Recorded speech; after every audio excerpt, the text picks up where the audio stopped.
If people aren't looking at your digital signs, then there's no real chance of success for your communications efforts. Obviously, you can use attractors like traffic and news and weather and date and time to get people to look, but you can also use other things. There's actually a lot more out there than just these attractors, automated content. So today I'm going to talk a little bit about different ideas for using automated content with your digital signage.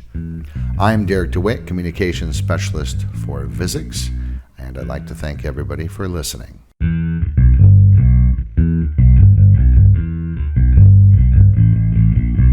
This is digital signage done right. Whether you're new to digital signage or a seasoned pro, this podcast gives you practical advice about systems, communications, and content to better engage your audience. I'm DeWitt, communications specialist for Visix. Welcome to Digital Signage Done Right. So automated content. This is content that basically you set up and it then automatically feeds into your digital signage. How fantastic is that? No maintenance required. You set it up and you let it run. You have the option to go in and change things if you want to, what's being displayed, but you don't have to constantly be worrying about creating messages, scheduling messages, and so on, because it's all auto-updating.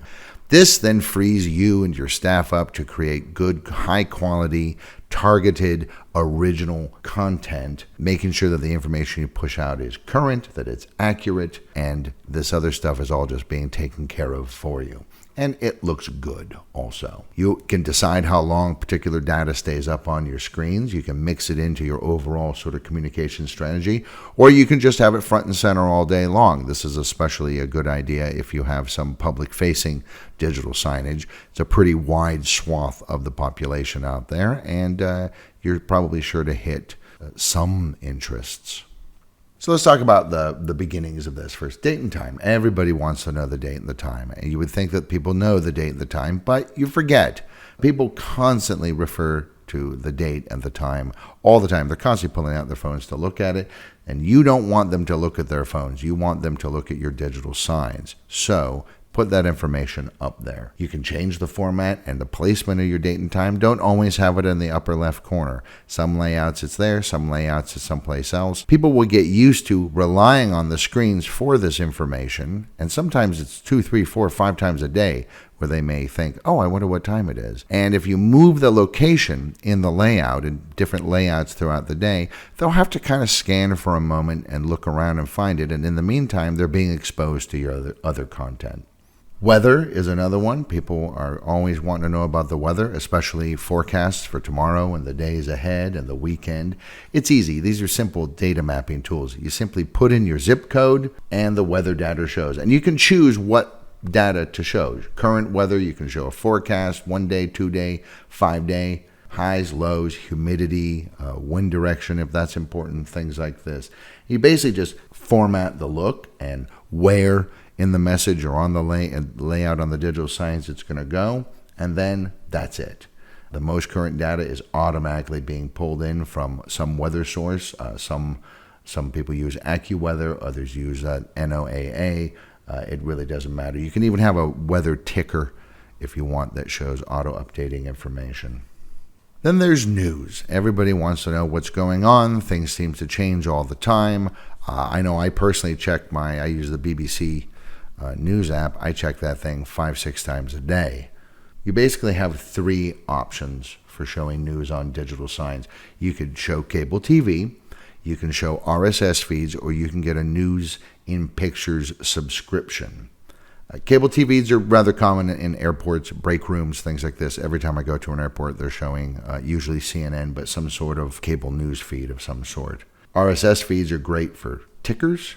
But really, news and pictures is kind of the optimal one. Let's talk about the pros and cons of all 3 of these. So in a context like an airport where people are waiting for really quite a long time, they have the freedom to get up and move around and so on, cable news is kind of a good idea. However, showing a cable news or a streaming feed of some sort in a digital signage system can be a little problematical. First off, you do not get to control or filter at all what they show. They show what they show, and that's just it. Sometimes there are commercials while You don't want that on your digital signage. That's just going to cloud the content and cloud the message. They might show stuff that's maybe not appropriate for your environment. Audio is rarely set up well, and it's not always a great idea on digital signage. And just having a bunch of people sitting at a desk talking and you can't hear them, well, that really doesn't make a lot of sense. And you're kind of dependent on that TV news ticker as well. RSS feeds are great, but again, it's almost certainly going to be a ticker or maybe a small box. It's limited information. However, news and pictures is a much better solution, right? This is a simple feed. It's already been curated by professionals. Usually this is a subscription service that costs not a lot of money, a couple of bucks a day maybe, sometimes as cheap as $1 a day. It's been curated and thought about for digital signage. It's been reformatted for digital signage. It has a really high quality HD photograph and then a news headline and maybe a quick one-sentence summary of the story. It's kind of perfect. You don't have to worry about it being inappropriate because they've already filtered out the news items that maybe are not great for a general audience. There are no commercials. No audio is required. It's purely visual. And as I said, it's designed specifically for digital signage. In fact, it's usually a 4:3 or a 16:9 or 9:16 ratio, which these are the most common aspect ratios. You could customize elements of it. You can customize which feed topics. You can decide if you're going to do headline news, if you're going to do U.S., North America. Sometimes you can even go down to the regional level. You can do sports, you can do entertainment, you can do business, you can do technology. You get to decide how long the dwell time on screen is going to be, the number of news items you're going to show in a particular day, or say even just in a particular period of the day as you day part everything. It's all royalty free also, which is fantastic. There's no danger that you're pulling in copyrighted material that is going to get you in trouble down the line. Again, these pictures are live, fresh, as fresh as any news service, and they're automatically refreshed on your screens, and your content creators don't have to do anything. You just point to a URL on the web, and boom, you've got this content happening as often as you like throughout the day. Interestingly enough, the number one thing that people want to show on digital signage in all kinds of organizations is events. This is not just a fun run or something like this. This is conferences, training, meetings, things like this. Doing a feed directly to your digital signage and hooking it into your calendaring system allows you to have real-time updates. I mean, no printed notices could possibly do this. Email can't respond like this. The only other way that you could be this responsive, I think, if there's a sudden change to something, the room has changed, the time has changed, what have you, the speaker has changed, is through text messages. And that's a whole other series of issues. Digital signage is quite simply the most responsive way to deal with on-the-fly sudden changes like this. Most popular calendar apps can be used. I know Google Calendar, Exchange, all these things. And don't just think about things like meetings. Think about maybe posting significant benchmarks or entertaining content for the day and things like this, right? Hey, did you know that on this day, our organization did this? This is the anniversary of our founding. This is this, this is that. When it comes to putting events onto digital signage, don't just toss it up the day before. You got to give people lead time. You got to give them time to see it. You got to get them time to decide whether they can make it or not. This also increases interest, creates buzz, and hopefully increases attendance. If you have some details, maybe the event is in a particular location and you want to tell people how to get there, or there's a description that really needs to be understood, maybe deliver these either in separate messages or have it so that when the main event message goes up, let's say you're using a multi-zone layout, the main zone, the big zone, has that information. This event is happening at this day, at this time, at this place. And then in one of the smaller zones, a little bit extra information, or vice versa. Or the other thing you can do is send people to a dedicated web page or an intranet page or something using a QR code or a short URL. In the United States, almost certainly, almost everybody is driving to and from your facility. Traffic is always on people's minds. Help them plan their commutes. show not just current traffic status. Google Maps does this already. Oh, it's all red here. This is blocked. Anybody who has a GPS, and many people do now, are used to seeing this is blocked. Oh, these are going to be alternate routes. It's going to add 15 minutes to my commute. I should think about this throughout the day. So maybe after lunch, you start showing that information. You can show local routes and maps, all localized to your zip code again. So it's all locally relevant and it's all up to date. I mean, this is useful stuff for people.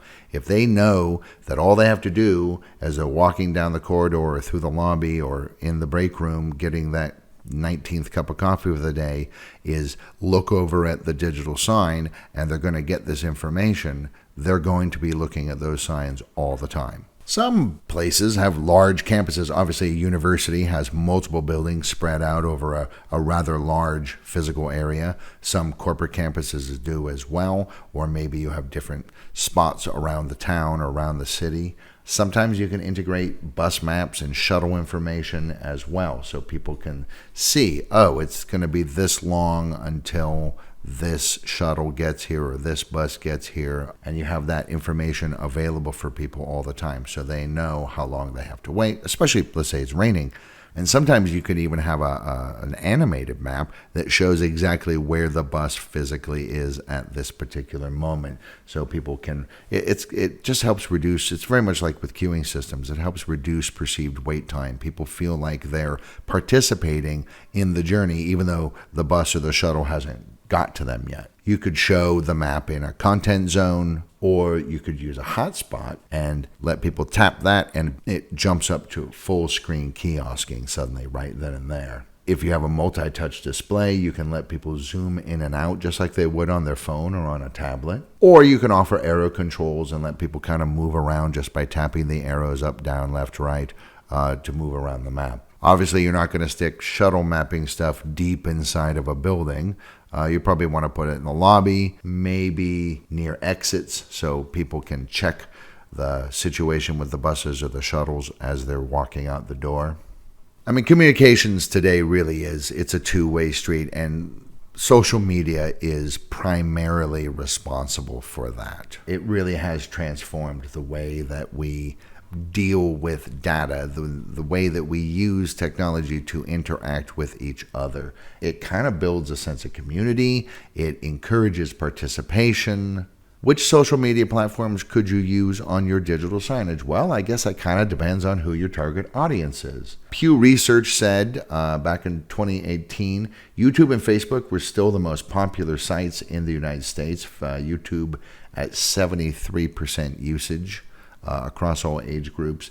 Facebook at 68%.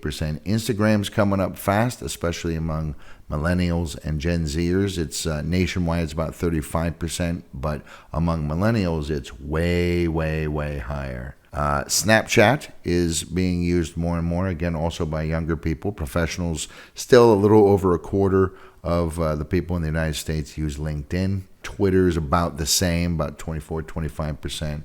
And WhatsApp is also getting more and more popular. If you look at all the numbers from that study, you'd see that, wow, you've got 35%, 29%, 73%, 22%. Obviously, you add all that up, it's more than 100, which means that many people are using 2, 3, even 4 different social media platforms simultaneously at the same time. It's very rare to find someone who is a Facebook person, and that's all they use. Snapchat's an interesting one because it's 18 to 24-year-olds. 78% of them use Snapchat, and 71% of students use several platforms at once. YouTube is the number one across all demographics. 94% of 18 to 24-year-olds use YouTube on a daily basis. Younger people also seem to prefer Twitter over some of the others. So for us oldsters, it's Facebook. For everybody else, it's everything else. Pinterest is quite interesting because only 16% of men say that they use Pinterest regularly, whereas 41% of adult women say they use it. So that seems to, for whatever reason, it seems to appeal to women more than men. And WhatsApp, I mentioned at the end there, it's moderately popular in the United States, but in Latin America, Europe, and Asia, it is really taking off. It is a major, major, major social media platform. And what that means is Europeans, Latinos, Asians living in the United States have a tendency to be using it all the time, if nothing else, just to keep track of what's happening back where they were born. Many social media sites either have an RSS feed or some kind of simple API that just lets you pull posts right into your digital signage playlist. If you want to show a whole page, you could try using the web page embed function. But if you're going to do that, I would go full screen. It's probably a better idea to be able to pull in individual posts. That way you have a little bit more control over them, because the fact is you just don't really know what someone's going to put up there. People are using social media anyway. They're using it when they wake up. They're using it in the morning when they're doing their morning stuff. They're doing it on their commutes. So by incorporating your social media efforts into your digital signage, you're becoming familiar. You're not something just strange and apart from life. You're integrated into people's lives. And if you got good stuff up there, you can create buzz and excitement around your posts, which then attracts more followers, which then gets more people to participate in your social media. And it just becomes this kind of virtuous circle. It might be appropriate for your organization to think about putting in financial data. A lot of people pay attention to the markets. A lot of people are concerned about their livelihood or just how the economy is doing. Even if your audience doesn't need stock market data, they still might be interested. Or if you have publicly traded stock, your own organization, how's that doing? Plus, if they have a 401k portfolio, they might want to know how the stocks that make up that portfolio are performing. So financial feeds let you stay right on top of these real-time market fluctuations, and you can show a whole sorts of things. You can show specific companies' stocks. You could show just the top gainers and losers throughout the day. You can show current stats for NASDAQ or S&P 500 or whatever you want. And again, just like with these other things, it's usually a single URL that you just kind of plug into your content management system, your CMS, and it just automatically starts updating and is always there and fresh and current. Even little data trigger content like if stocks go down, there's a little red down arrow. And if stocks go up, then there's a little green arrow pointing up. That's a very quick way to just let people who are, say, walking past the screens in a hurry to quickly get some valuable information. Feeds are usually available again in 4x3, 9x16, or 16x9 resolutions. You can put them in any content zone or display them full screen. You usually can also choose various design themes and so on. And if you're really only interested in markets and not specific companies and so on, you can usually customize your layout to just spotlight market-based financial data as well. And then there's infotainment. Modern people are media consumers, and they are always paying attention to a wide variety of things. Find out about them. Are they big social media users? If so, then why not stick up the trending tweets and hashtags from Twitter and Instagram? Do they love music? Well, then throw up, music charts, Billboard charts. Think about all the different things. And again, why not just poll your audience? Find out your people's interests. What are they into? You could have things on film. You got a bunch of cinema buffs. Coming soon features, future release dates, top grossing films, one sentence headlines and summations of reviews of the hot new movies.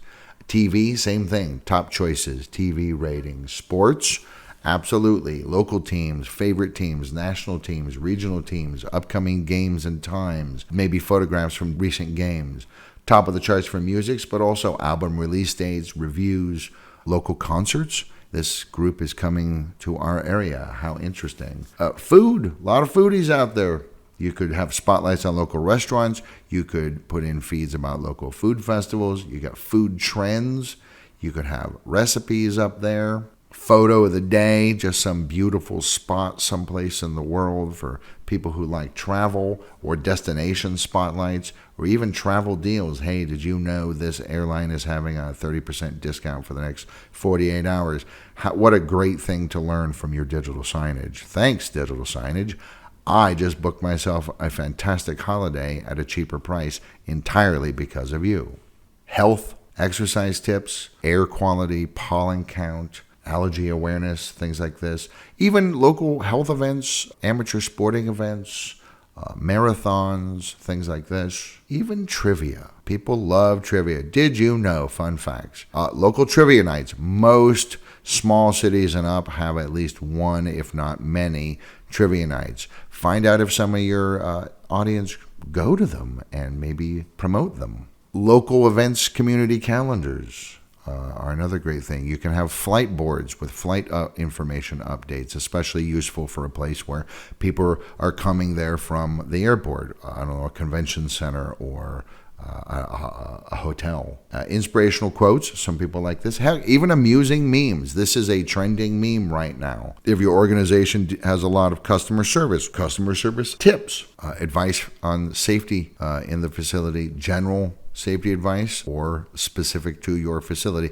again, especially if you're manufacturing. Top 5 lists. Everybody loves top 5 lists. Just top 5 lists can be thrown up there very, very easily. And everybody seems to like pictures of animals and nature. This is almost always going to be rather popular. People love them. Really high quality, high definition images.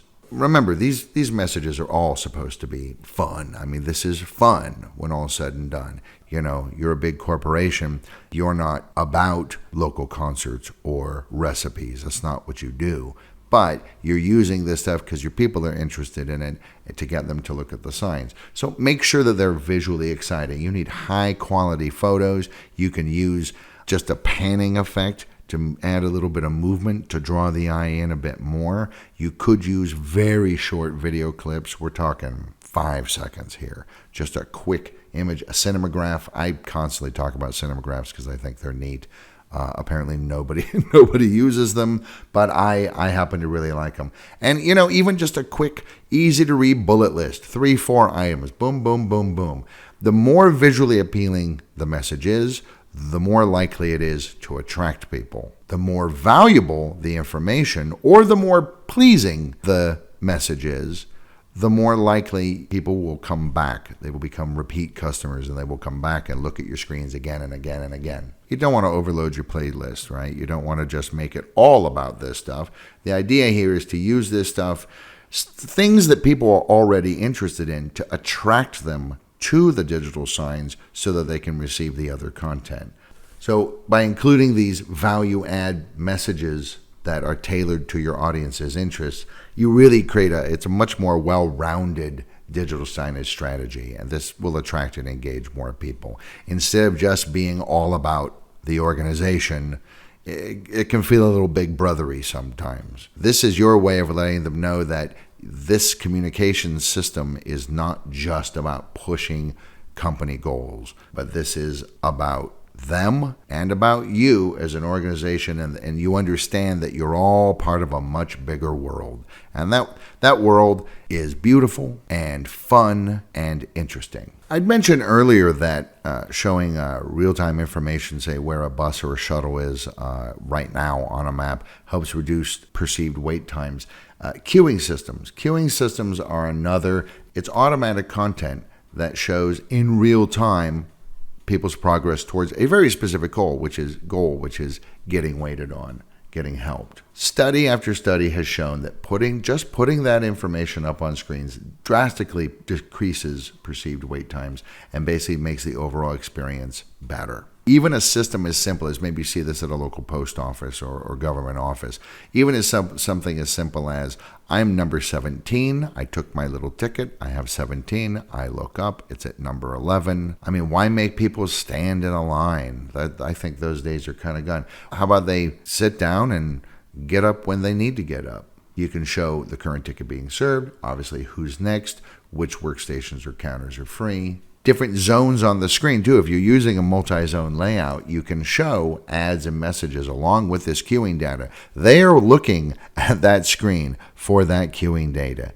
They want to know, when am I next? When am I going to go next? So in the meantime, they're learning about other services that are on offer or other promotions that are happening. Honestly, it also increases efficiency for service providers. The team better manages and serves the customers because the queue is more accurate. There's no shoving into line. There's no line jumping or queue jumping. It's impossible because everybody has a number. It actually doesn't just change perceived wait time.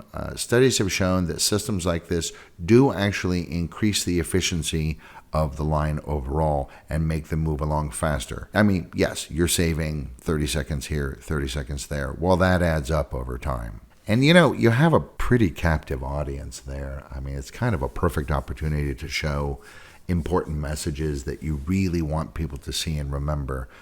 Stick them up there. Let them see them again and again and again. It's also been found that when queuing systems are in or near a retail area of some sort, advertising products on the screen that are available alongside the queuing status increases impulse purchases. I mean, even if it's not a retail environment of some sort, if there's any kind of a service or a product nearby that you want to promote, very often people will, because they're looking at it. They're seeing it coming up on the screen 6, 7, 8 times while they're waiting, and now they're thinking about it.